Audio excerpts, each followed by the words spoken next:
there was I think it was a documentary or some sort of thing they're doing to possibly promote an album, or I'm not sure, but he had a vial of his blood, and they recorded the whole thing. He went to a t-shirt pressing place, and he used his blood as the ink to press like one t-shirt for a fan that like donated a bunch of money for some cause.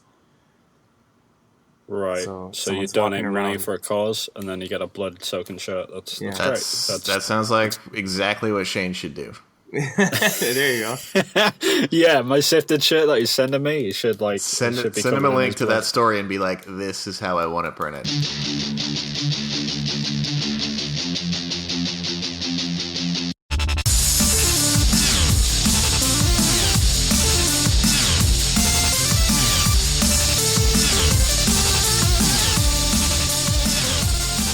What's up, guys, and welcome to episode 16 of Podcast Reload. It's the general gaming podcast by Sifted.net subscribers, where we invite community guests onto the show to talk about the games industry in all its weird ways. I am your host, Vin Hill, and joining me, as always, is my co-host and fellow Japan dweller, Evan Piotrowski.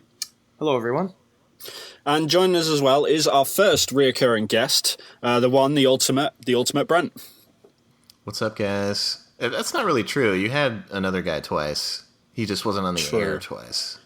True, very true. Yeah, well, we lost his episode, but you're the first reoccurring guest that people are actually going to hear, so...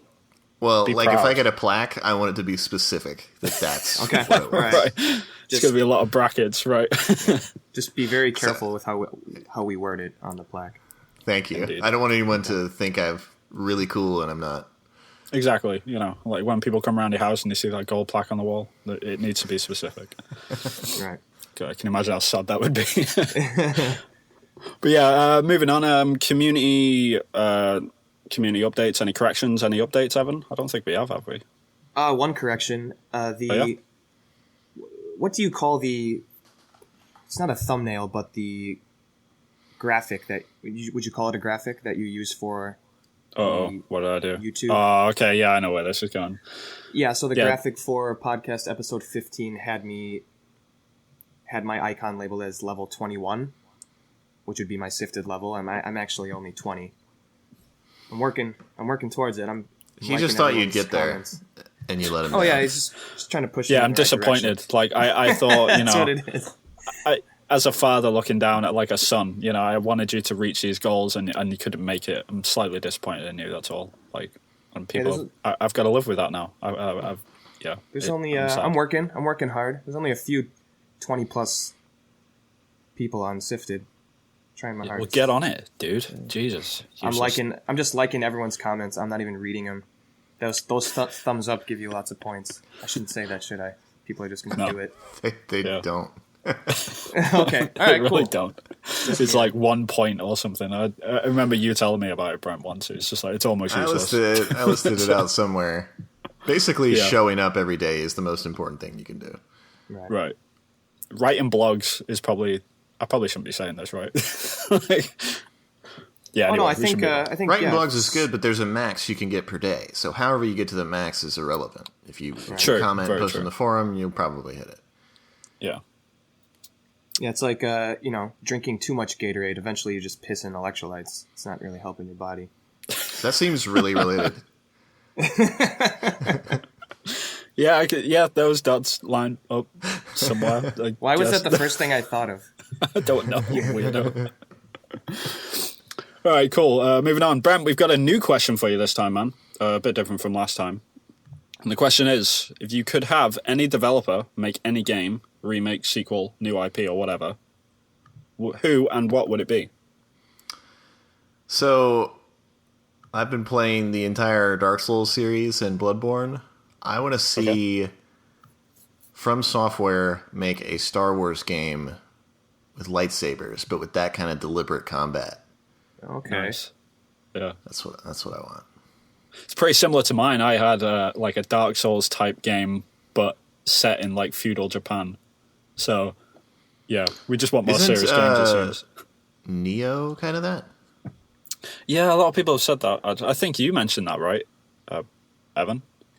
Yeah, like they're taking a lot of stuff from Japanese lore, like the yokai, which are basically Japanese like mythical monsters. Yeah, the spirits, right? Yeah, the spirits and stuff. So they're taking a lot of that stuff and turning that into like the enemies. Yeah, I think it's going to be about as Japanese as Onimusha or something. Like it's not actually Japan, but yeah. Starring Geralt. I can't believe they went with like. It's even got the scar. It's like what? It's just Someone I got into not really an argument, but when they first announced the game, a bunch of comments were like, "Okay, yeah, starring Geralt," and then some guys were like, "Well, I don't think it really looks like him," and then everyone was like, "What are you talking about?" Yeah, right. There's always one. Yeah. No, that would be cool. Would you want it to be a brand new story, or are you looking for it to cover the original trilogy? Oh, it's got to be offshoot. It cannot involve any main characters because I don't want to know who can die and stuff like that. Oh, okay, right. I mean, I guess if it's a true From Software, doesn't actually do a lot of. There's environmental storytelling and quite a lot of it, but there's not like characters don't talk to each other a lot. Okay, so in your game, would you want to change that, or would you like to keep it a bit more open? Yeah, no, I want some story. Right. Oh, it's an interesting one, though. Like, it would be cool to see, like, a really slow... Well, not really slow, but, like, a slower-paced, like, lightsaber game. I think, because, like, in the original trilogy, like, lightsabers were a bit... I think Lucas always described them as, like, heavier or whatever. Like, they were meant to be, like, massive broadswords or whatever. But then, obviously, when the new trilogy came along...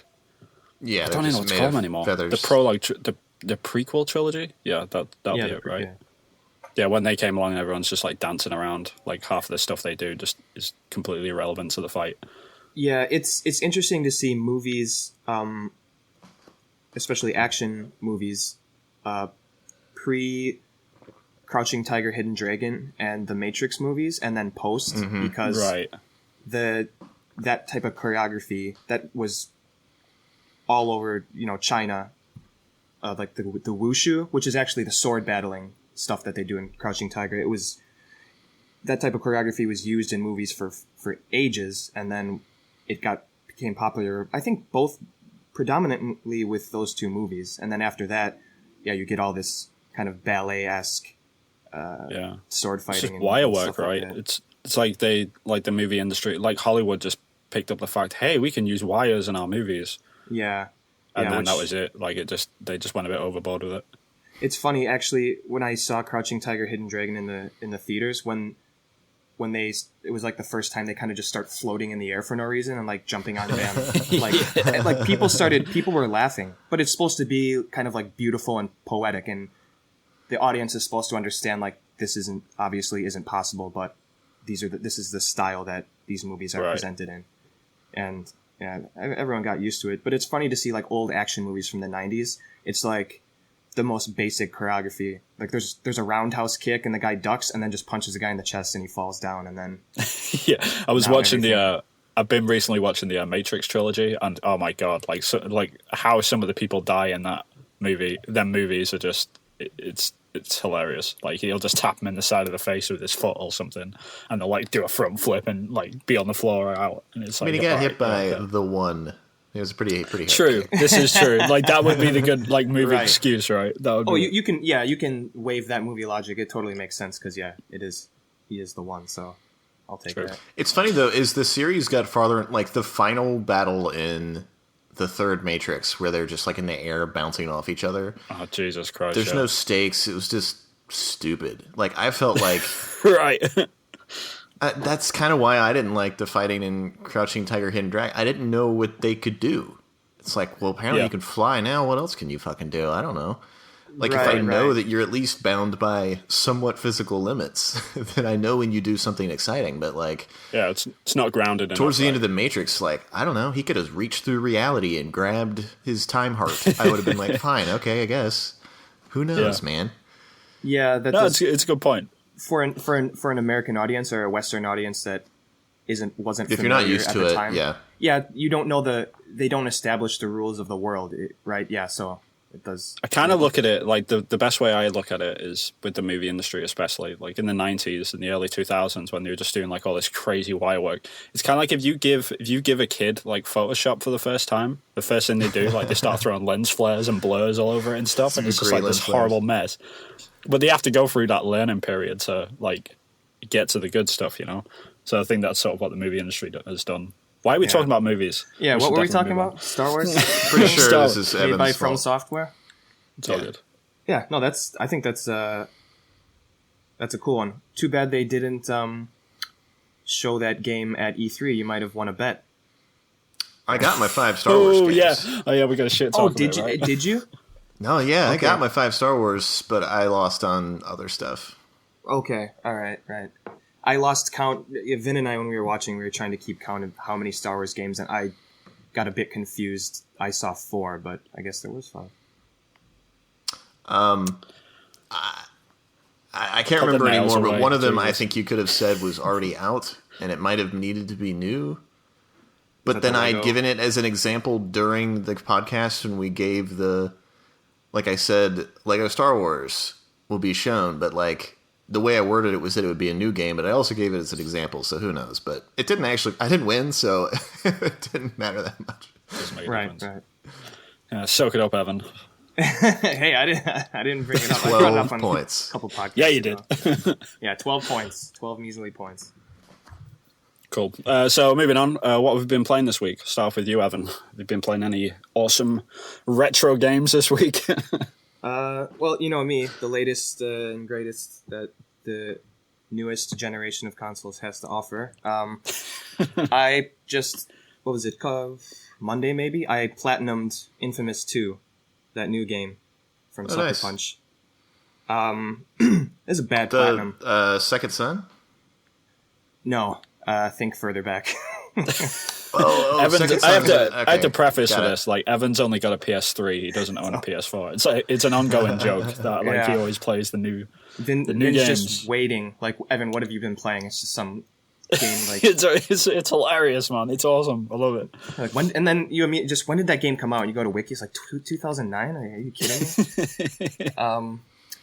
The game is good, but that platinum was terrible, and it just has to do with the balance of how much XP you get for story missions and side missions and just general stuff in the game versus how much the powers cost. Right. Now, I was at like 97%. The only trophy I needed was a silver trophy, which is weird, is you had to get all the powers and upgrades. And so once you beat the game the second time, because if you're doing a good run through, you can only unlock the good powers. If you do a bad run through, you can only unlock the bad powers. But once you beat both games on good and bad, it unlocks all the powers for you. Otherwise, you couldn't get the trophy. So, and not only that, you get 15,000 experience points if you beat the game twice. So I was thinking, all right, here we go. Let's just take those 15,000 and let's get this platinum. And I was only able to get like 3 or 4 more powers. And then I looked at how many I had left. I had like 8 or 9. Story missions cost 500 XP, or you get 500 XP. I finished all the story missions, so I can't get those. Side missions, which can take between 5 and 10 minutes, give you 100 XP.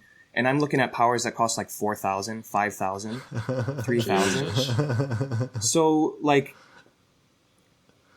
I tried to do all these side missions, and after like an hour, I got like 600 XP. I'm like, this is ridiculous. This is impossible. And then I went on forums, as you do, and I learned that you can do environmental kills. So if you like blow someone off the side of a building, it's like a special takedown. Or if you zap someone while they're in standing water, it's an environmental kill. So what you can do is you can string stuff together, and if you kill a bunch of people doing a set number of things, it just exponentially increases the XP you get. And like basically, I went through the forums. That is the only way to do it. So I spent about close to 10 hours jumping from rooftop to rooftop and just trying to get these bonus XP kills. And that's how, it took me like 10 hours just to grind out that silver trophy. That's why I think, Vin, I sent you a message. I took a picture of the platinum. And I was like, fuck this game. Yeah, But, man, at least you if got I've learned anything from Platinum Journey, it's that it'll just make you hate whatever game you were trying to platinum in. yeah, I mean, True. the game is fun, but it kind of left a sour taste in my mouth. And like I said before, I'm happy that Insomniac is doing the Spider-Man game and not Sucker Punch, because I think ultimately those Ratchet and Clank games and even Sunset Overdrive, from what I've seen, are far more fun games to play for a longer period of time. yeah. So yeah. And actually, I haven't played anything for the last couple days. That game burned me out so badly. I just watched Netflix for like the rest of the week. So Not bad. yeah. That's awesome. All right. Well, Brent, how about you? What have you been playing? I have been playing a lot of Pokemon Go. Oh, I'm curious. Please tell me, because there hasn't even been a I guess you release guys date. can't. There's no release date for Japan yet. Well, I've got an American iTunes account, so I've been playing it. Ah, shit. You can sign up for an American iTunes on your phone. Oh, I do. I have one. Oh god, I didn't even think about that. You tool. Yeah. All right. So, what do you think, Brent? First impressions. We're having a lot of fun. Both my wife and I are playing, and we go on a lot of walks and stuff with the kids. So we walk around our neighborhood all the time, and then you pick up all the Pokemon around and stuff, and I don't know. It's just fun collecting shit. I don't know if I'll be playing it in a week or not, but it's fun right now.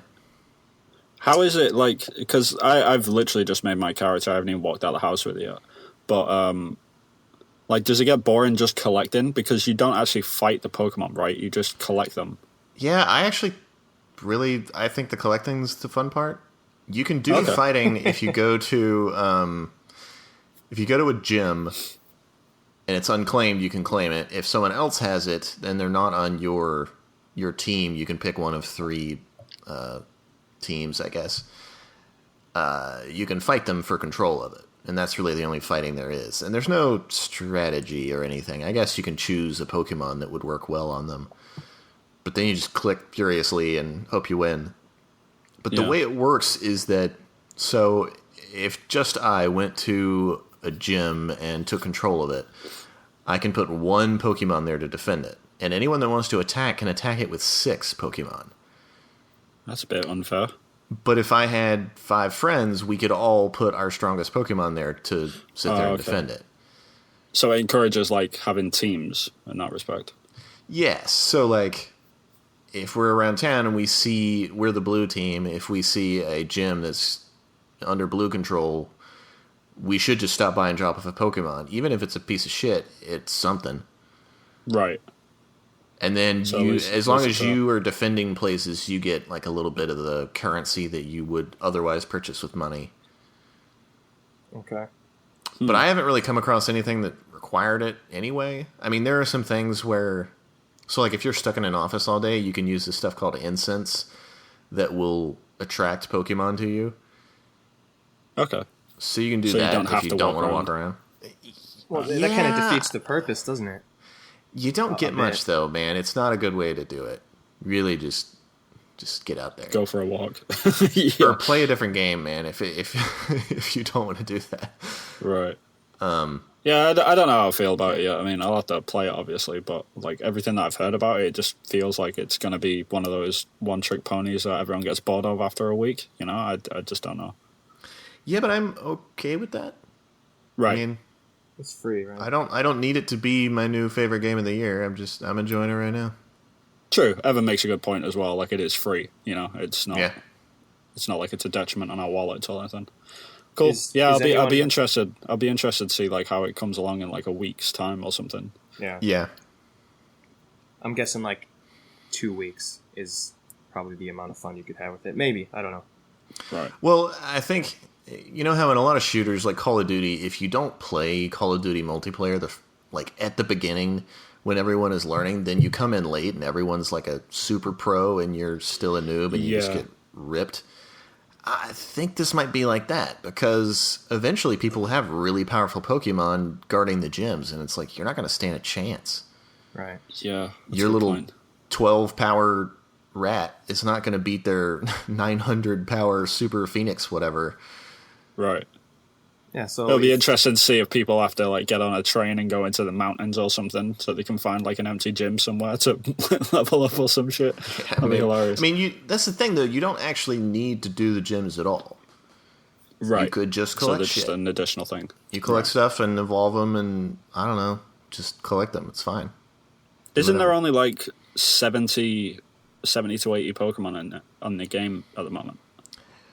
I'm not sure the exact total. It'll only show you the number up to the most rare one you found. Okay. And the rarest one I found was number 140. Okay. So there's at least that many. So there must be more of that. There's got to be more than that. Fair play. Okay.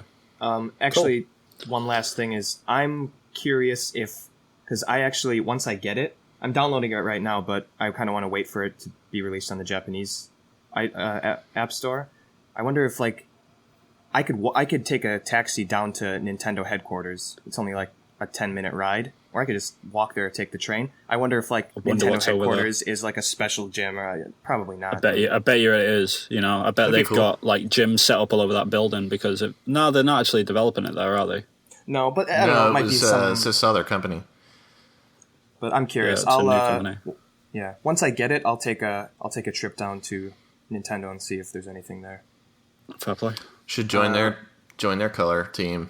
Yeah, join the Nintendo team. Oh, hot tip. So in the beginning, they offer you the 3 starter Pokemon. If you just walk away instead of picking one, I don't know if you have to do it multiple times or not, but eventually you'll get Pikachu instead. That's kind of funny, but fuck that. I'm going Bulbasaur. Right. That's what I did. Yeah. I mean, I'm gonna give it a try. Definitely. And it doesn't, since you're not like battling a lot, it doesn't matter. I mean, you can't battle until you hit level 5, and you have to collect kind of a lot of Pokemon to get to level 5. So your starter Pokemon does not matter in the slightest. Okay. All right. So yeah, Vin, what have you been playing? Not much really. I've been playing a bit more of Diablo 3. I've been going through that. Yeah, the game's good. It's just. Are you playing the regular game, or are you doing like the season thing?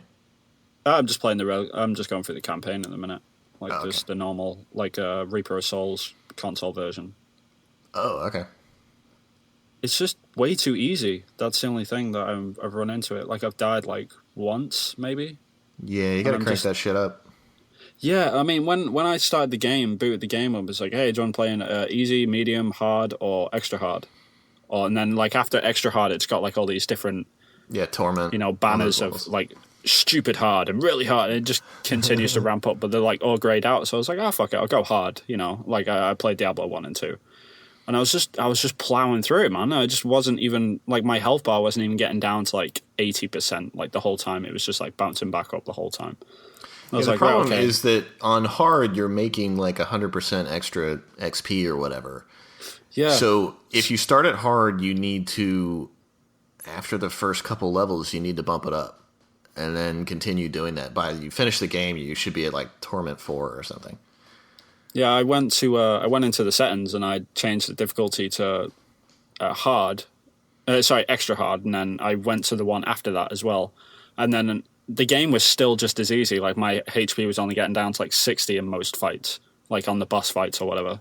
And I'm like level 30 now or something. I was like, man, this is still way too easy. So I went into the settings again, and you can only change your difficulty twice in the game. What? That's and then weird. It locks you out. It's really weird. Maybe it's just because I'm on the first playthrough or something, but it's just... Oh, maybe. It's like, no, you can't increase it anymore. It's like, what? So I'm stuck with like this... It's just too easy. It's like, it's a bit too well balanced. Like the second I get a new weapon, I'm just like, I'm carving stuff up, man. Well, and there's some stuff like as soon as you get a weapon with a socket in it, you can put a red gem in it, and you'll just like one-shot bosses. It's ridiculous the shit you can do. Like when the game, so like you're not gonna have this problem when the game first came out. It had that auction house, and you could buy super high quality gems, and then just get. You're like level 10 and you've got like a level 200 something gem in there. You rip straight through the game. Yeah, but I'm glad they removed all that.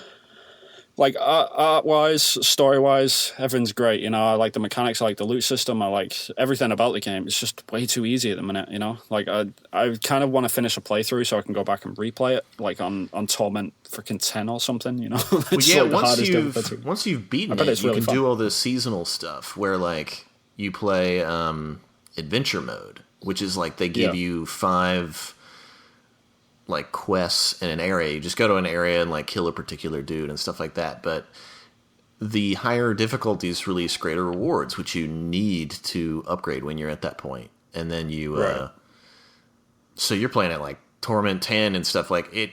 You definitely find where you will get murdered and you take it down a notch and then you play there. Yeah. Yeah. No, I'm looking forward to it. It should be good. But yeah, I'm enjoying it. But you know, hoping for more difficulty further down the line. But after you've just told me that season stuff, I'm looking forward to that. So cool. So we should move on into our main topic, which is, of course, the Small Three. And in the Small Three, we each take a topic. It can be non-topical, it can be news-related, a game that we're looking forward to, a game that we hate, anything that we want.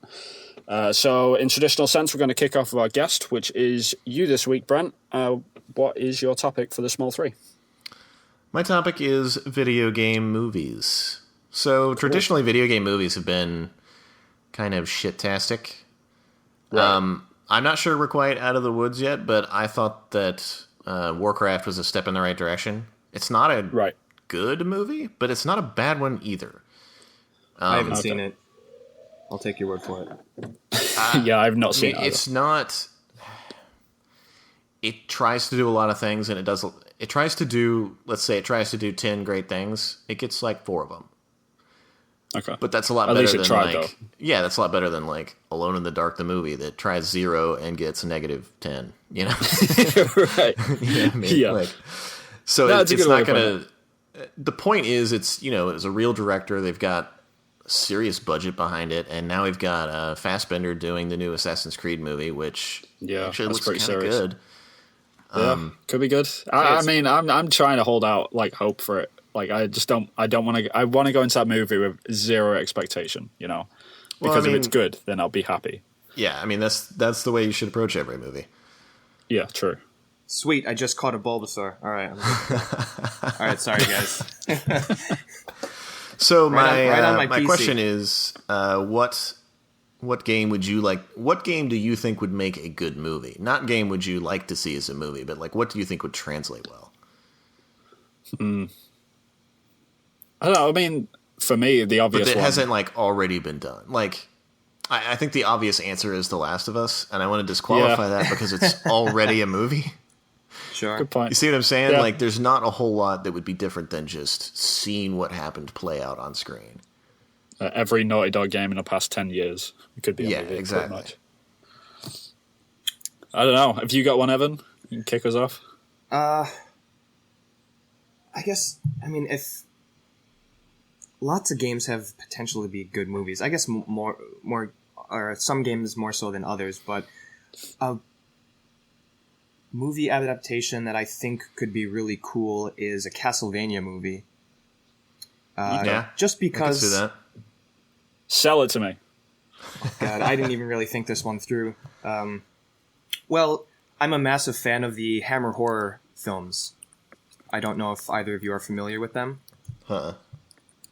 So basically, Hammer Horror was a production. I'm gonna screw all this up. It was a production company, a British production company that basically took the old 50s Universal monsters and basically reimagined them at the height of like this weird part of like 70s filming where there's like a lot of exploitation films and lots of like weird sexual stuff, and they kind of took these classic characters and made them all into all these movies, but they're totally 70s.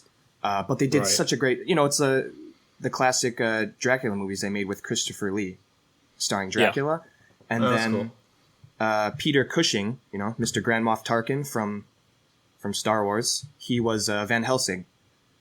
And man, you guys have never seen these films? They are they're so good. They are so good. Yeah, I've seen a couple of them, but yeah. But I would love to. So the formula is already there because you have kind of a Van Helsing-like character in Simon Belmont, if that's the Belmont you wanted to choose to be the main protagonist. Going to Dracula's castle to kill him, and there already is I guess you could say a deep story. There's heavy. Yeah, there's a lore. bunch of lore in. Yeah, there's a lot of lore in Castlevania, and especially with the Lord of Shadows games that kind of added a twist in the whole relationship between the Belmonts and Dracula. So, I don't know if you guys played that game. Do you know what happens at the end? You win. That is true. You become Dracula.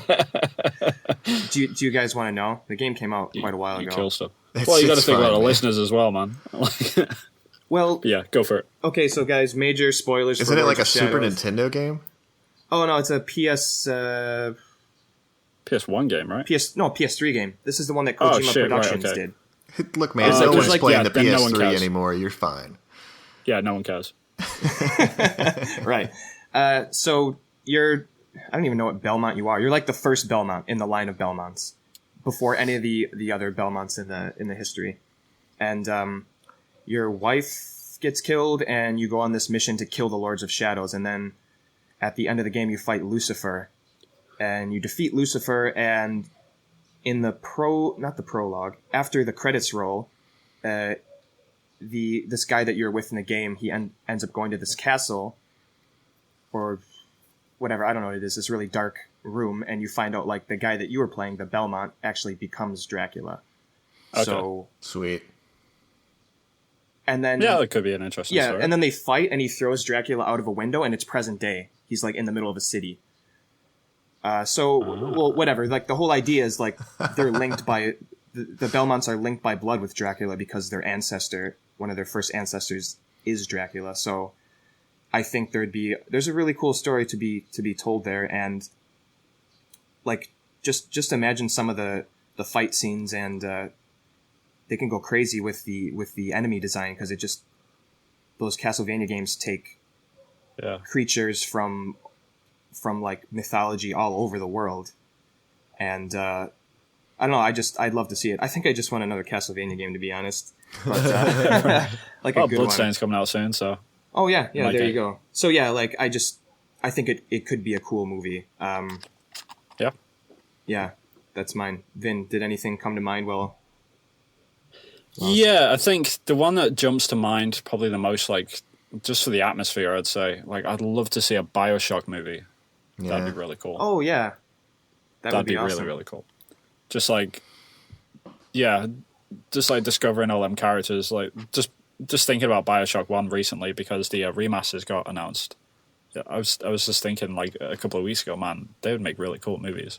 Or just the first one, you know. I think the elements of Bioshock Infinite, like with the whole, I'm not going to spoil it, but like there's something to do with dimensions and stuff like that. But if you sort of mixed in the trilogy, that's too heady, man. They would never get in a movie. Right. I don't know. Like, I just don't. Yeah, there's no like main spine of a story that I can think of, but like just thinking about the atmosphere and the art direction and all that sort of stuff, like it's got a lot of potential to be a good story, I think. Yeah. Well, so my answer kind of banks on the no story option. Did you guys ever see, I think it's the Raid 2 Redemption? Or the Raid? Yes. Like, it's basically just I missed that one. A cop and his brother like fight their way through like floors and floors of criminals. Okay. It's fantastic. Right. I would love to see. I mean, the game is almost irrelevant. I'd love to see a Dark Souls game that is just him starting with like a shit sword and no armor, and like he just goes through just like killing shit and getting stronger and better until, and like you use that environmental storytelling, bank on it, but like have almost no dialogue. That's the fucking movie, is him just ripping through people and getting there. Like, people love fight scenes. I don't know. Yeah, it's a good point. I mean, like, 300 did well at the box office because of that reason. Yeah. You know, like, it's zero story. You know, it's just like it's a bunch of dudes in a valley like trying to stop an army. That's it. That's the whole premise. That's it. Like, that's the whole movie right there. No, like, spoilers included. Right. Actually, people love go ahead. So no, that was it. Actually, Brent, I'm going to steal that idea and use that for the Castlevania movie, where It's too late. It's too late. I already sold my idea. I'm going to sue you.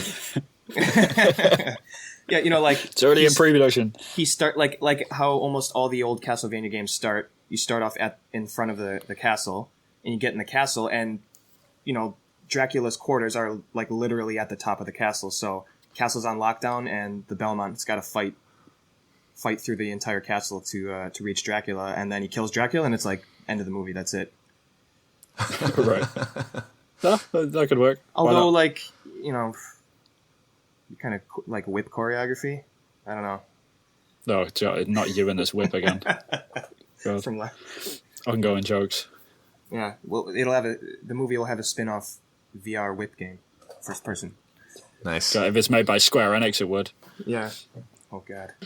No, that's that is a cool choice, and it's kind of similar to the Castlevania thing, where like it would just be cool to see what like enemy the main character has to face next, like what grotesque monster comes Yeah, up. I think when it comes to movies as well, I think video game movies, they overthink it. You know, they overthink like we need a main character, we need a story, we need like an emotional connection and all this. Like they go through like all the 3-act system, and so it's like, dude, just make a video game movie. Like make it like a video game, and gamers will be happy. And there's millions of them out there to watch your movie. So just do that. Like it'll be fine. And you know, like that's the best thing about the Raid Redemption is that like it's just dudes punching each other in like a dilapidated building. Like it didn't cost that much money to make. Yeah.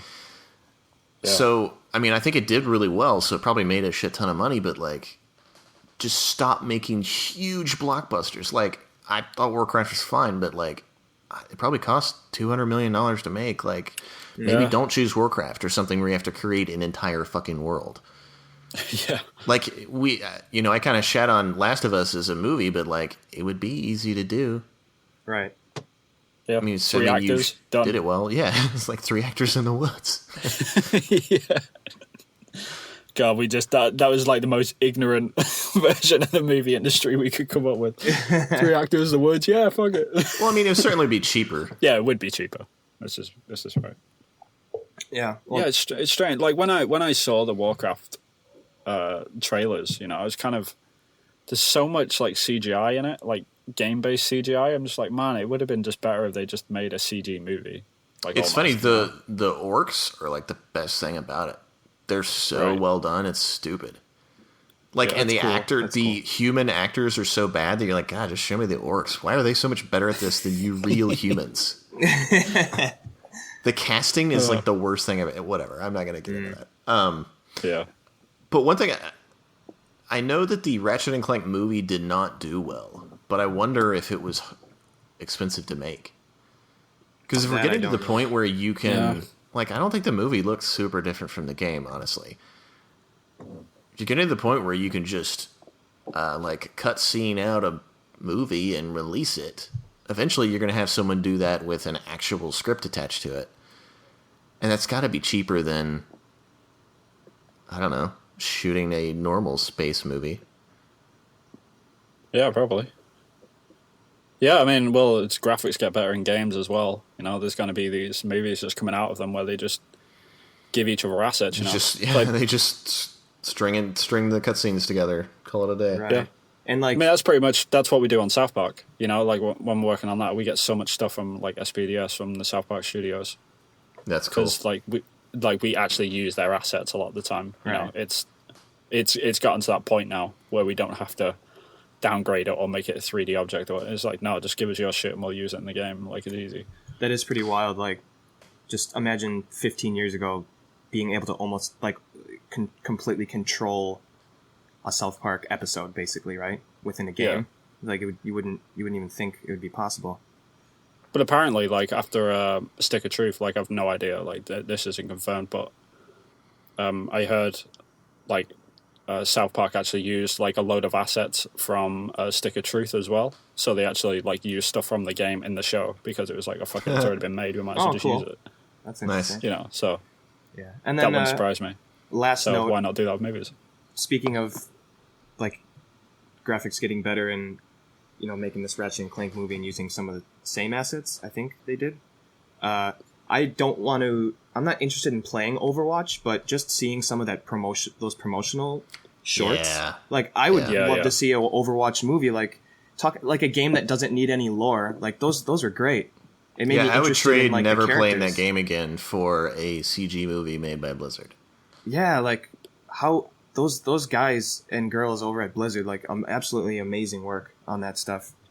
Yeah, man. Very impressive. But yeah, in the last few minutes, I wanted to ask you guys, like, what would you consider the best? I'm not saying they have to be good, but what is the best video game movie you've seen so far, Evan? Silent Hill. Yeah, me too. Silent Hill. Yeah, you that's guys the only just good one, stole right? my answers, man. Well, he did ask me, to be fair. Yeah, I did. To be fair, there's No, I like think we're all a gonna say the 30 same second thing. delay because y'all are in Japan. I thought I was okay answering. Sorry. It's all good, brother. I'm joking. But yeah, like, I think we were all going to say Silent Hill anyway. Like I said, that's the first thing that came into my head. It's the only good video game movie. I mean, I think it was a would pretty argue. solid movie regardless, but it was also super evocative of the game and just like, Yeah, holy nailed it. shit, was it disturbing? Yeah, like Yeah. the part where they're about to run into the cathedral and I already know what you're going to say. Pyramid yeah. Head materializes and grabs that woman and literally just Rips her skin off her body. and then throws it at the door. And then, Oh, like, Jesus. as the door's closing, so, like, some of the blood comes through and splats on her face, and you're just like, Yeah. oh, God, that's so gross. It's really, really that was gross. dark. Like, I think the Resident Evil movies are fun, but under no circumstances should they ever be called good. Yeah, They just shouldn't have had Resident Evil attached to them. yeah. Like, apart from the second one, I think the second one was the only one that was actually anything like the games. Because they're actually in Raccoon City. They actually had a lot of the popular characters. They actually had Nemesis walking around. Oh, You know, yeah. That one was like, okay, this is Resident Evil. But like the first one, like in that research facility, it's like, this is just a zombie movie, and they just tagged Resident Evil onto it. It's like, yeah, all right. And the third one was in the desert. I was like, okay, this is normal, I guess. And then the fourth, I don't even know all anymore. goes It down just kept happening. Yeah, it just. But I found out like the lead actress, I can't remember her name. Mila Jovovich. Yeah, that's the one. She's married to the director of them movies. Yeah. So it's like their little They just have family a great project time. that they do. Yeah, name I mean, Paul that's W. cool. S. Like, I Anderson. get that. Well, that's Yeah, why, like, I Tim get Burton that. always It's just- uses, but yeah. what's-her-face, his wife. Helena Yeah, Bonham yeah. Carter. Yeah, and then, they get Johnny Depp, they all just have a good time doing Man, whatever. what happened to Tim Burton? That's a totally different conversation.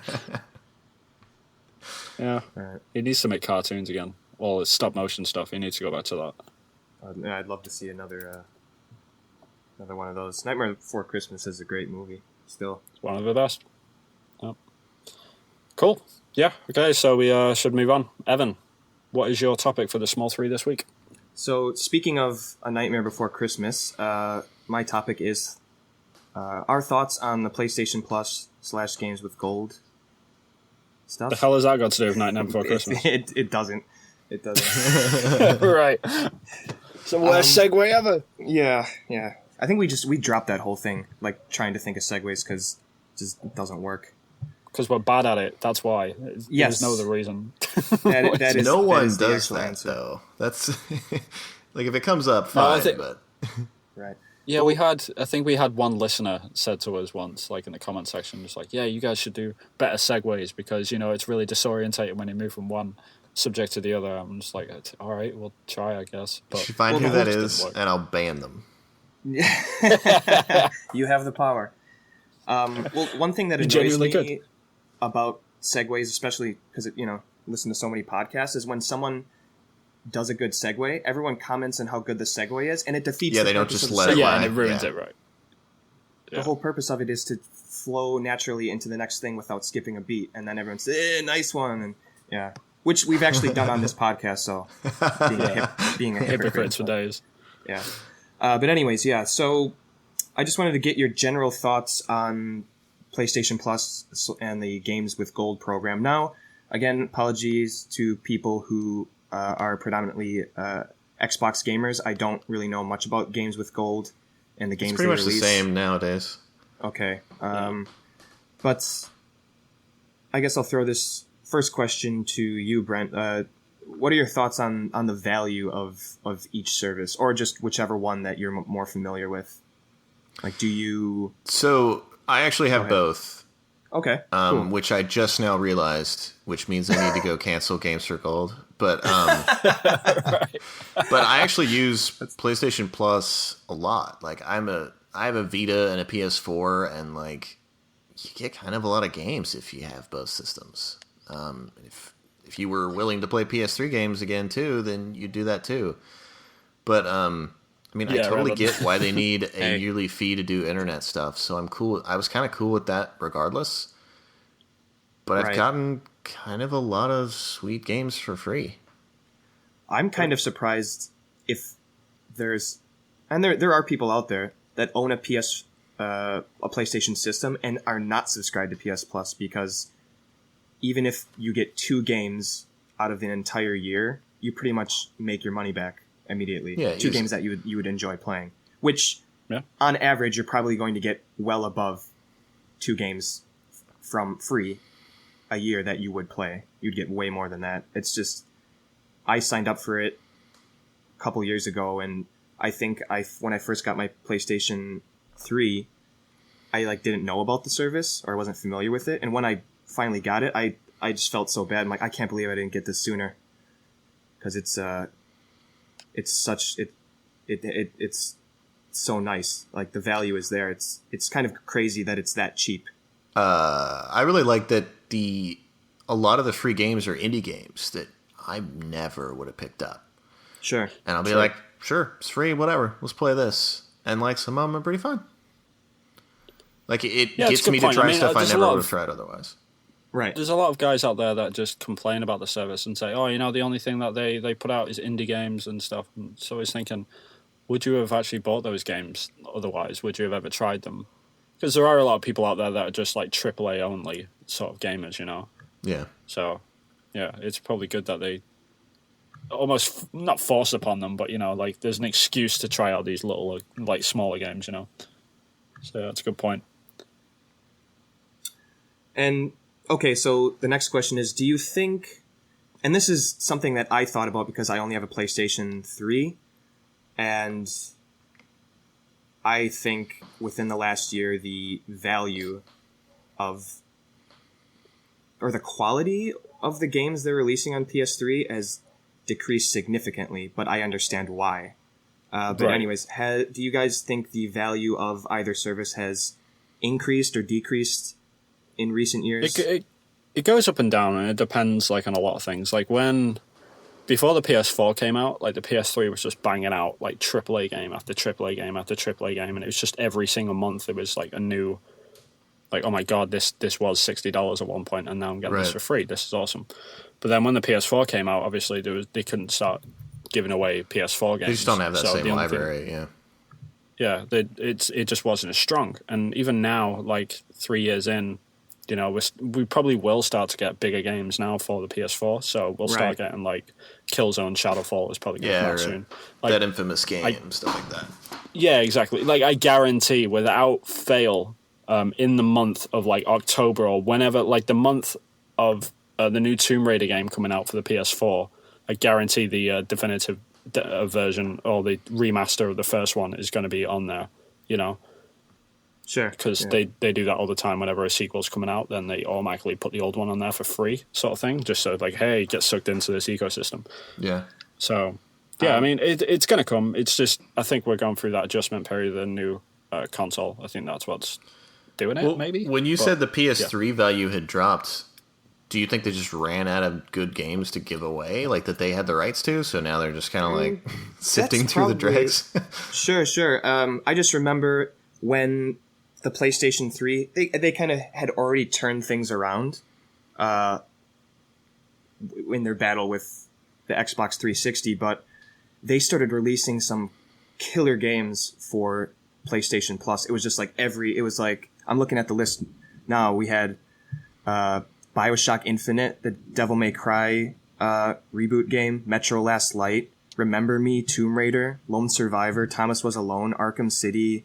It's absolutely ridiculous, yeah. And even a little, this is all 2014 stuff I'm looking at, but like Dragon's Crown, which is an amazing game, Fez, Crisis 3, which is a Spelunky, and Deadly Premonition, the director's cut, which I actually think is a really good game. That's a different that's a conversation for a different time. The Swapper, Rogue Legacy, Yakuza 4, Thief, and I mean, just judging from all those games that came out, maybe they don't really have much to. So, for example, the newest games out are Call of Juarez, Bound in Blood, and Fat Princess. Right. It's a bit of a drop. Fat Princess looked fun. Yeah, I mean, I might give it a games. try, but within the last, I'd say, half a year, I tried some of these games for like 15 minutes. It's like, I'm not really interested, whereas before, I almost didn't have to buy any games because just I'd play those 2 games I got for free for that month, but I mean, I think their focus isn't the PlayStation 3 anymore, and it hasn't been for a while, so I totally understand why. Yeah, I was going to say, like, you got to remember, really like, this stuff costs money. Yeah, exactly. They have to pay money to the publishers to put these games up. It's not like they're just, like, thumbing through their library, like, what should we give away this month? You know, It isn't anything like that. Like, they have to pay a serious amount of money to these publishers to get these games on the store for free. Yeah, and I'm not even worried about it because although there aren't games that I'm necessarily interested in that have come out in PS Plus for PlayStation 3 in like the last half a year, I'm still buying, quote unquote, all the PlayStation 4 games. Yeah, that's smart. So when I get my PlayStation 4, I'm going to have so many games it's that be loaded up. Yeah. So no complaints here. It's awesome. Just yeah. But I think a lot of this is to do with like what systems you actually own. It's like me and Brent own a PS3, PS4, and a Vita, right? So like we're getting games across all 3 of them platforms. You know, if you're just sat there with a PS4 only, and you don't own any of the other systems, and you're getting your one indie game a month or whatever, and you just sat there thinking, oh, this is a bit, you know. Well, I think that's the main criticism of Xbox Live Games with Gold is that I've only got the Xbox One. Exactly.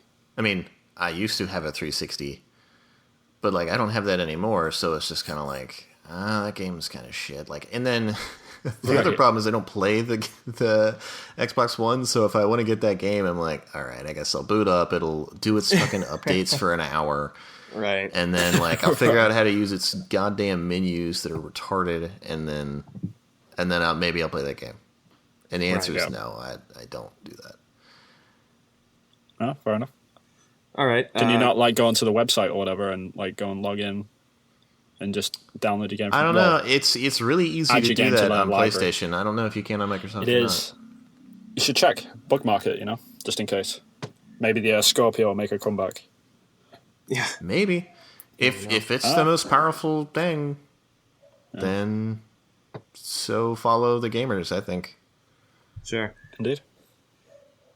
And it seems every time they release the new games with gold and the new PlayStation Plus games, it seems to be some sort of battle between which system is offering the better games, which I think is a bit silly. But I will say it does seem like games with gold has, well, I mean, obviously Brent doesn't think so, but games with gold has turned around. So I remember it is much better than it was. Yeah. It was like Bioshock Infinite on PlayStation 3 and then Assassin's Creed 2, which is not a bad... Assassin's Creed 2 is an amazing game, but it was like... one of the best ones, yeah. Yeah, but it's like, what year does Microsoft think it is? It was one of those things, but they've gotten a lot better. I remember it was like month 2, or like month 1 was like Halo and something else. You're like, sweet. And then month 2 is just like shit you never heard of. And you're like, oh. Right. Oh, I guess this is so that happens. That happens like every couple of months on PlayStation as well. Like I'll look at an indie game and it's like, what even is this? Like I've never even heard of this game. But like sometimes you get pleasant surprises though. Like Rocket League, I'd never even heard of that game. I was like, what the fuck is Rocket League? Oh, like, I know, man. Like car game? Like what the hell is this? I played. All right, I'll download it. I put like 100 hours into that shit for free. For free as well. Yeah. Well, that's not fair. I bought it on the PC too, but whatever. All right, fair enough. That is the ultimate game you didn't know you were going to love. I mean, it must be for so many people. Yeah, I love that. But like the first month on PlayStation for me, like because we got the PS4 late, compared to the West assholes. But the first game that I got was Resogun. Like Resogun was on my machine when I booted it up. Oh yeah, it's not bad. And that game was great for free. You know, like I put like more hours into that than I did like the AAA games which I bought like straight off the bat. It was crazy. But yeah, to each their own. Oh yeah, and also, by the way, this is something I've mentioned it on the podcast before, but for the first year and a half of the PlayStation 4 being released, I didn't know I could at least download or lock in the PlayStation 4 PlayStation Plus games. I didn't know it. But you know now, at least, you know. Yeah, you're still gonna have a decent stack. Yeah. I think I've only been doing it for about half a year, so I missed out on a lot of games. But whatever, so many. It's other just games gonna be like a Steam library. You're never gonna play that shit anyway. Well, by the time I get a PlayStation 4, like I'm already gonna be over 3 years behind, so I'll never be playing new games ever. I don't think. Yeah. I'm gonna start. Are you gonna get playing? Are you waiting for the 4K? What are you waiting on? I'm waiting for the Neo. Yeah, I think that everyone, like all the rumors now are saying 4X. Yeah, the 4X. That's right. That's why I lost the fucking thing. Is because they didn't mention it at all. Yeah, big fat 0%. Yeah. I'm waiting for that. All the rumors are pointing to it being released this year. At least that's what I've heard. So Gamescom, man, Gamescom. Yeah. And when is Gamescom? Next month, maybe. Yeah, next month, August. It normally is. It's gonna. I don't know, man. That's a stretch. I mean, it depends on if it's just like an Xbox Slim. If it's the same as the Xbox S, then sure, whatever. Yeah. Yeah. So, all right. Speaking of all these mysterious new systems coming out within the next year or so, Vin, do we want to move on to your topic? Yeah, sure. So my topic in the Small 3 this week, I actually want to talk about this sort of mid-cycle sort of console changes that we're going through, which is, you know, it's a bit weird to me. It's a bit weird to all of us, I guess. Like we haven't really had this. We've had new systems, like the new slim version of the Xbox 360, or like the original PlayStation 1, you got like a small version and stuff. Like we often get new consoles, but this is the first time we've got like significant upgrades. It's obviously all the talk about 4K and stuff, but I just wanted to like go through each of the three consoles and sort of discuss what do we think they're actually going to be and like how significant they're actually going to be. So we'll kick off with Scorpio, as we were just talking about it. So Scorpio is rumored to be native like 4K. Like, what do you guys think about this? Like, do you think it's actually going to be a console, or do you think that it's going to be like split between like this weird PC hybrid thing? No, it's going to be a console. Okay. I guess my issue is there's been very weird interviews where they say that the Scorpio won't do anything for you if you just play 1080p. Like if you don't have a 4K TV, it won't be any different. And I can't tell if that's them marketing speaking because they want to say that the Xbox One plays games at 60 frames a second 1080p, so how could this be any better? Right. Or yeah, if it's legitimately like some other chipset or something that won't do more on 1080p, which seems like it would be harder not to do than to do. I don't know. Yeah, it's like the Xbox Slim is basically what the 4K is doing, which is they're upscaling to 4K. So right. they've already confirmed that. Which they didn't mention in their conference, which is really weird. Like I thought that would have been like a major selling point. Like, hey, all the games that you play on Xbox One, you can now play on 4K. That? Yeah, I don't know. It's weird, but like I guess that's what the Scorpio's for. They probably don't want to push that too much because the Scorpio is a native 4K, so they want to market the hell out of that, which sort of makes sense. And do you think the Neo is native 4K or is it upscaling?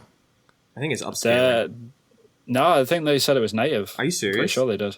Yeah, like they were talking about it. I mean, I guess we don't know if any of it's true, but the numbers leaked for its power, it's not even close, man. It's not. Oh, really? Oh, okay. All right, my bad then. Yeah.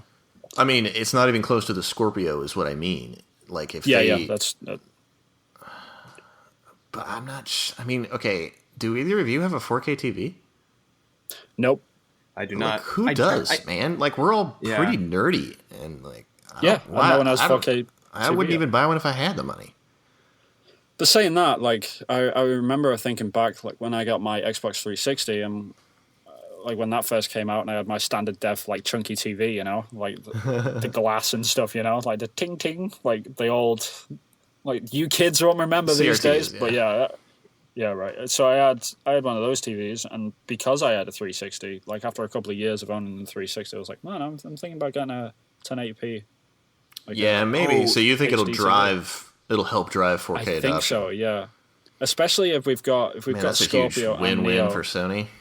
Oh yeah, they kind of need that. I mean, they need everyone to buy a new TV, and there's for people to buy a 4K now. TV. Yeah. Like I just bought my TV this year. It's just a Sharp Aquos, like 52-inch. It's a lovely TV. So, and I just bought it, so I'm not really looking to buy a 4K TV anytime soon. I like my TV. It looks nice. Those beautiful Wii U games and PlayStation 3 games look very beautiful on this TV.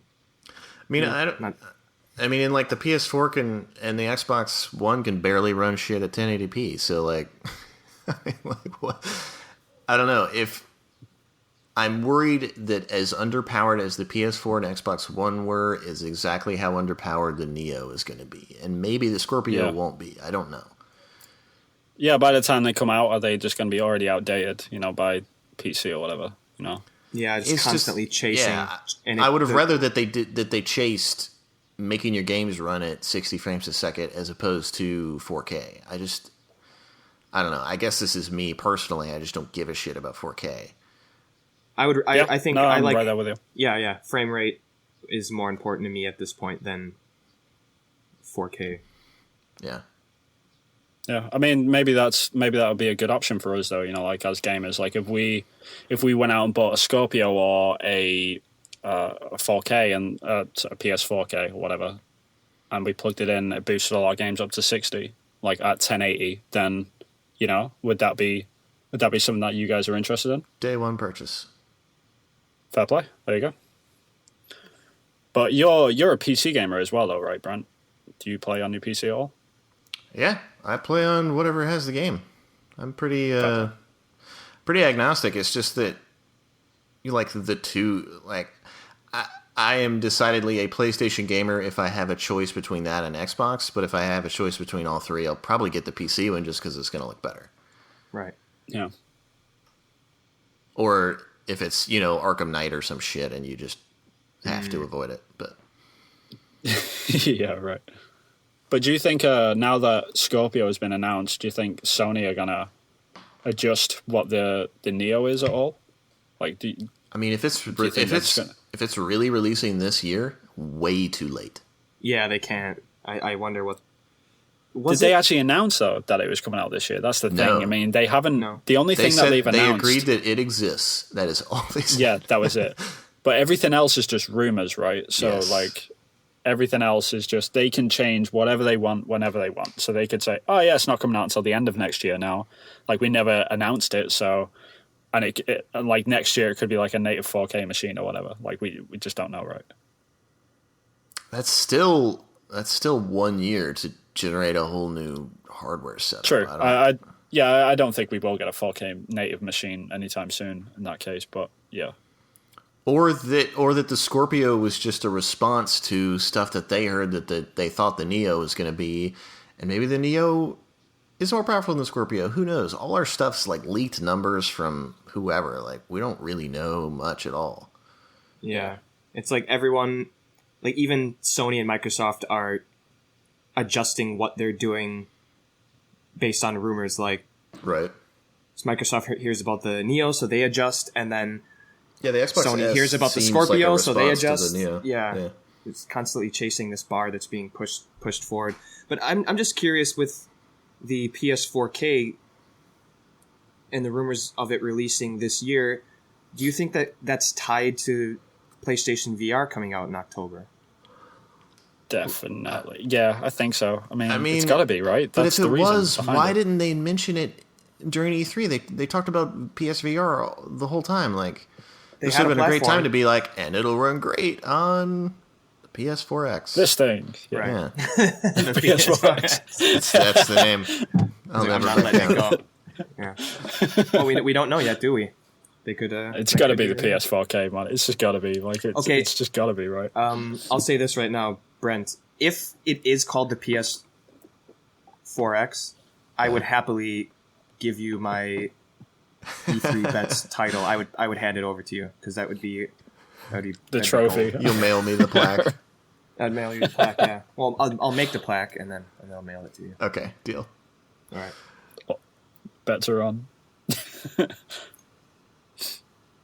But yeah, on the sideline of all this, though, we've obviously got the NX coming out next year, probably around March, they say, but I don't know if it's going to make that, just because of the sheer lack of There's no way third party content. Yeah, that's my feeling as well, man. Like I just don't see it coming out in March. Like March is normally their handheld release window.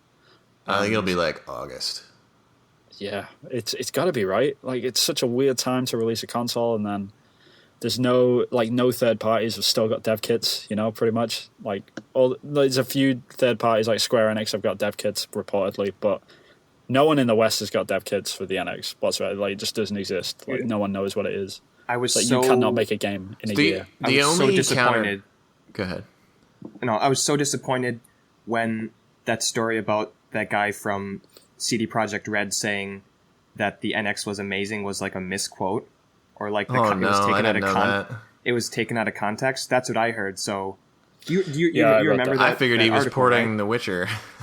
Yeah, and then correct me if I'm wrong, but I'm pretty sure it came out that his quote was taken out of context, and that's not what he. Yeah, meant. that's kind of what happened. But like on top of that, like that same week, I think the CEO of EA. Not the CEO, sorry, the vice president of EA came out and he was like, yeah, well, we will think about developing games until like we see a dev kit. Like we just don't know. And that was only like a few months ago. So it's like okay, EA haven't got that. They don't even have dev kits. And it's like, okay, so what games are coming out for this thing on launch other than Zelda? But see, that's okay. So that's the only reason I would say that maybe it is coming in March is that Nintendo can't not release Zelda. They can't wait till August. And are they going to release Zelda on the Wii U in March and then, a couple months later do on the NX? Like, that doesn't seem likely to me. Like, that's their system seller. It's the only reason you'd get it. Yeah, the Wii U is on life support right now. Like, they have to release that game as early as possible. Well, maybe not. Maybe they don't even care. Like, they've sold as many Wii U's as they possibly can. So they what's don't the care, point? man. Yeah. They just don't care. Yeah, that's why I think they need. That's why I think they won't do that, because if you release it for the Wii U in March, you're going to undercut your NX driving Zelda sales because everyone will have already played it. And then 3 months later, like you get a slightly better version for this new thing. It's like we already played it. Yeah, it has to release at the same time. Yeah, I mean, it's interesting. Like, there's so many rumors and speculations about what this thing even is. Like, have you guys got, like, any ideas? I'll tell you exactly what it is. All right, come on, let's hear it. Yep. It's called the Nintendo X. Yeah, NXX. I don't know what it's called. Their stuff's always called something. It's the Wii X. Okay. The Wii X. Wii X. Oh, God. Is a PS4 level powered handheld that has a dongle you can plug into your TV and like send shit up to the TV. Yep. It's a good one. That's pretty much what I come to conclude as well. I think the dongle that like connects to the TV is probably going to be a full console though. That's the only thing.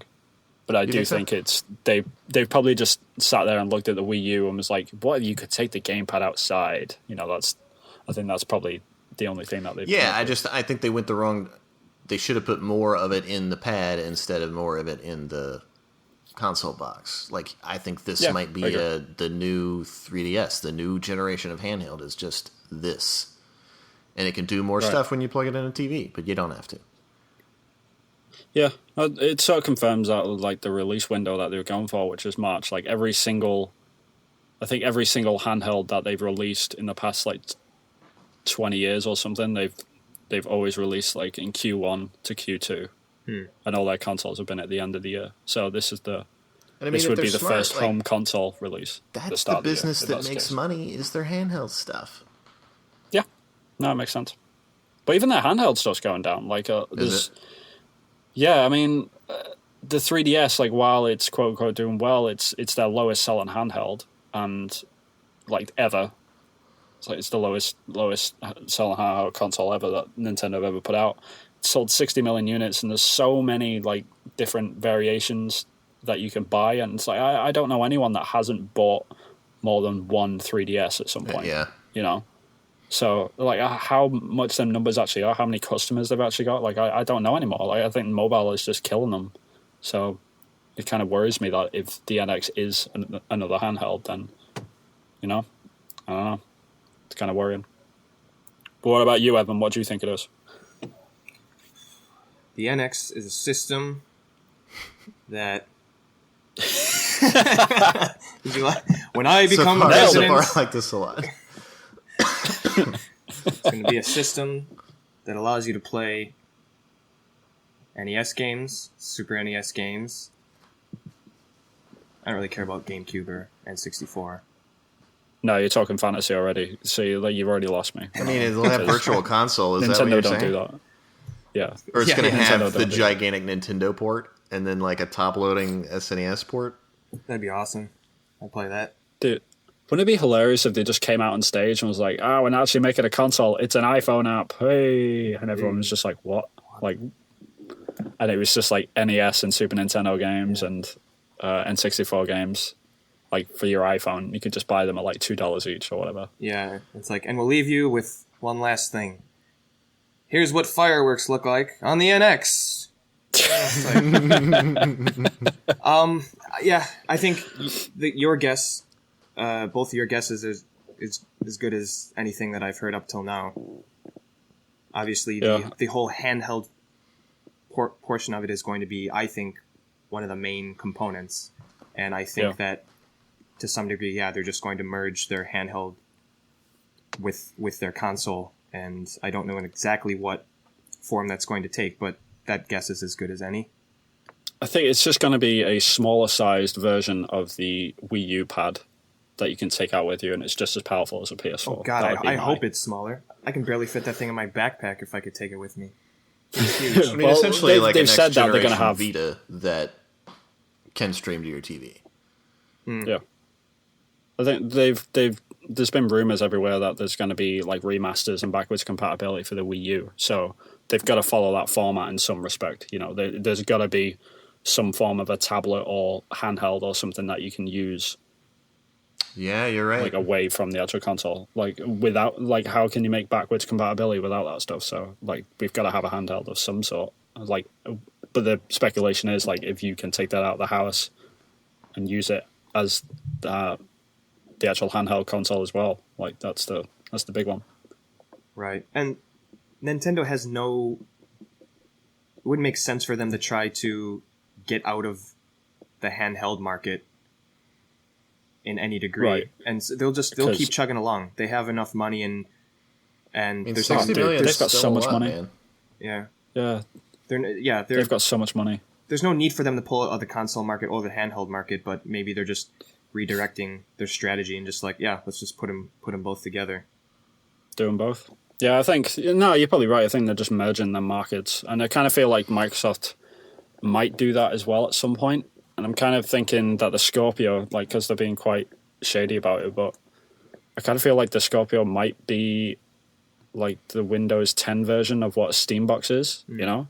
Maybe. So you can play PC games on it. Like, it just makes sense for them to do that because they've got this huge sort of PC initiative going on, and they're all talking about just if PC they came and out Xbox. and were like, if they this can is merge Scorpio, and also any game you can play in Windows 10, you can play here. That'd be huge. Right. That would be huge. And if they don't do that, then, I mean, they've got the capacity to do it, they've got the marketplace to do it, they've got the games to do it, and the publishers to do it. It's like they could do that, and they should do that. So hopefully Nintendo can follow suit, I guess. Like, I just don't know like how well Nintendo can do with their current state. I just don't. It's hard, man. I want them to do well. I really do. Like, because I want an excuse to buy a Nintendo console again. We get a lot of moderator reports about you. Like, hey, it's this guy hating on Nintendo again. I don't give a fuck. It's like, how is this guy allowed to just hate on Nintendo? It's like, He didn't say anything that wasn't true. I don't know what to tell you. Yeah, it's like you're confusing. That makes me so happy. Just the fervor and the dedication that Nintendo fans have. They take criticism for hate, and it's like we're being critical of Nintendo because you guys won't do it. I'm just trying to be a bit more logical about it. I mean, we want the best for Nintendo. Trust me, like, I don't think anyone would be sad if the NX was like $100 PS5 level super system that, you know, had all the Zeldas simultaneously for free. Like, everyone wants Nintendo to do well. No one has a problem with that. It's just that they're not. Yeah. Yeah, it's tough. I mean, I want them to do well. I really do. Like, I want to play that new Zelda game. It looks great, but I'm just looking at the NX. Like, yeah, I'm probably not going to buy you. You know, it's hard. Like, I wish they'd turn into a third party. It has to fulfill your 5-game rule, right, Vin? It does. It does. But yeah, anyway, we should move on to the end of the podcast. Before we actually leave, we've got to give our content call outs. Totally forgot about that. We each take a piece of content from Sifted or wherever else and just give it a shout out so other people can go and check it out. We'll start with you, Evan. What is your content call out of the week? Okay, so we mentioned last episode that Cruise on Sifted.net went live. So people have been making some crews. Vin, you made a game dev crew. I made the SNFL, the Sifted NFL crew. I'm currently waiting for one signature, let alone the 5 I need for it to become a crew. You're giving a shout out to a crew that doesn't exist yet. No, I created the TurboGrafx 16 crew. Oh, Jesus Christ. But you didn't get the signatures. I have 0 signatures. That crew is never going to get approved. Even Sifted member, the Surly Mexican, he was the one who was egging me on. He's like, dude, you got to make that TG16 Oh my god, you're crew. right. There's no signatures. That's super embarrassing. Yeah. That is hilarious. That is so funny. All you TurboGrafx 16 / PC Engine fans on Sifted.net. None of yous. Yeah, please. I need 5 signatures to make the crew possible. I think I have 10 days left, so yeah, all you guys out there who want to talk about Bonk's Revenge. This is the saddest thing about that. I threw you a pity signature. Hey, I'll take pity at this point. I can't promise I'll stay once it's created.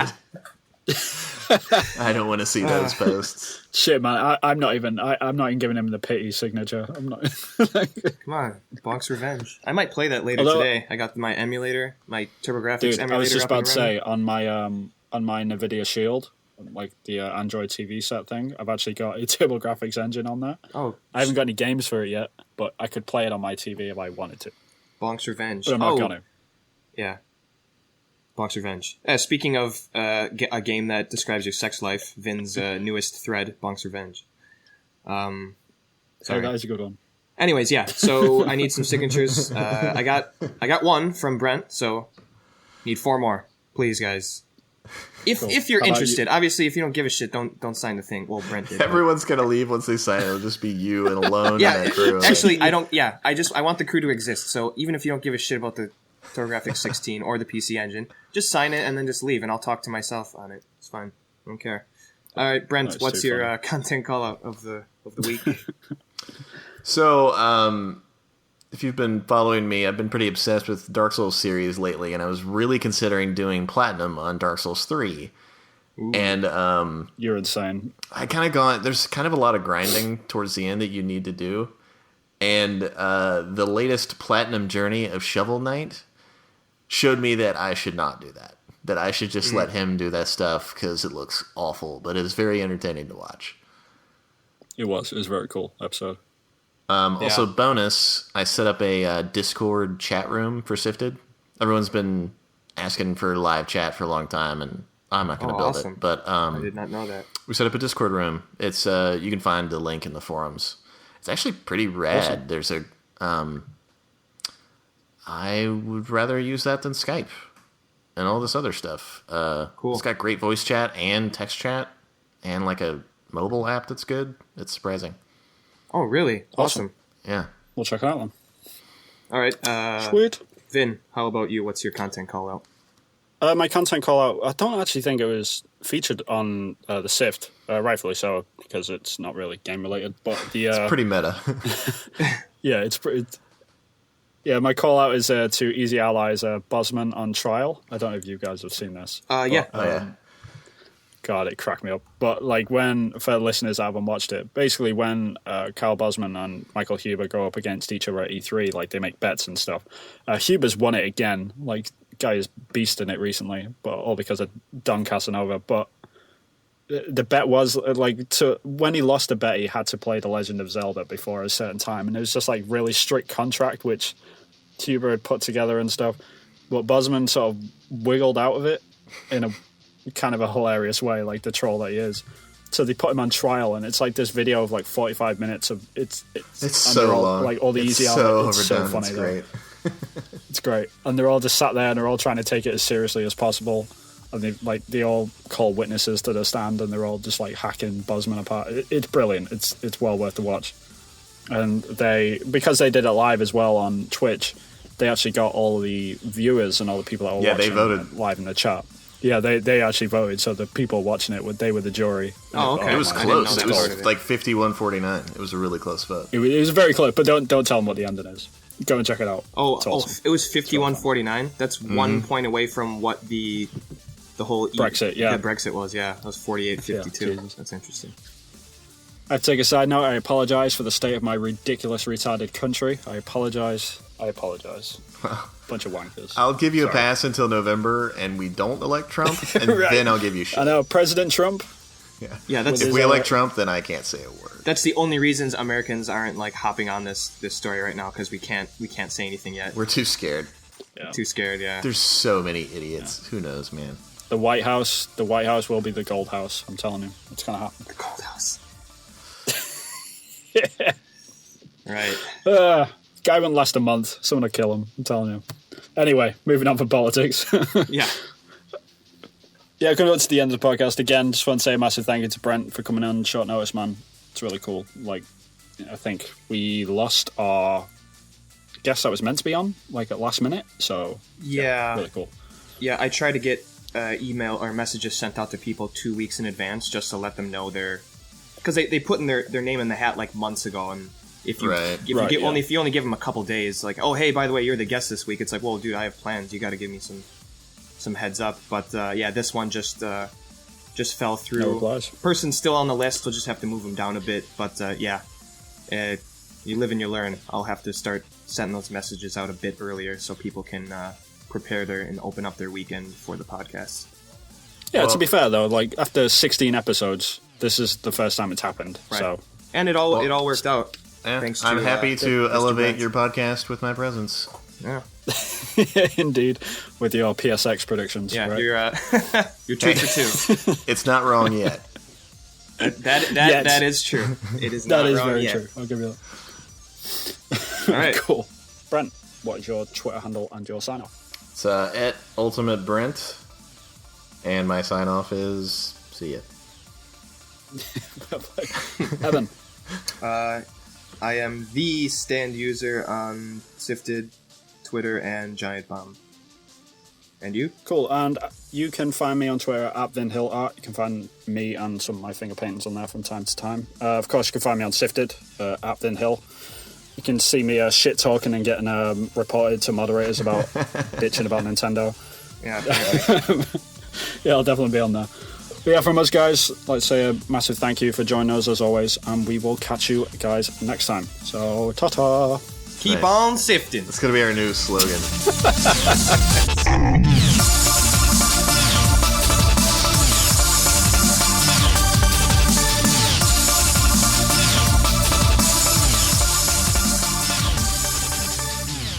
Man, this summer is boiling. I had to turn the fan off. Dude, I'm sat in a closet. Go screw yourself. Oh yeah. Actually, I shouldn't complain. You have it probably the worst. It's like it must be a sauna in there, surely. Dude, yeah. I'm surprised there isn't like a toweled, naked Japanese dude next to me. Yeah, saying good morning. Maybe there is. I was listening to the 8-4 Play podcast, and they were talking about Japanese gyms, and because there's just not a lot of space in Japan in general, especially in Tokyo where those guys live, like even the locker areas of the gyms are just really, really scrunched together, and guy was at his locker, and there was just some Japanese dude going at his balls with like 2 hair dryers. He took 2 of them. 2 hair dryers?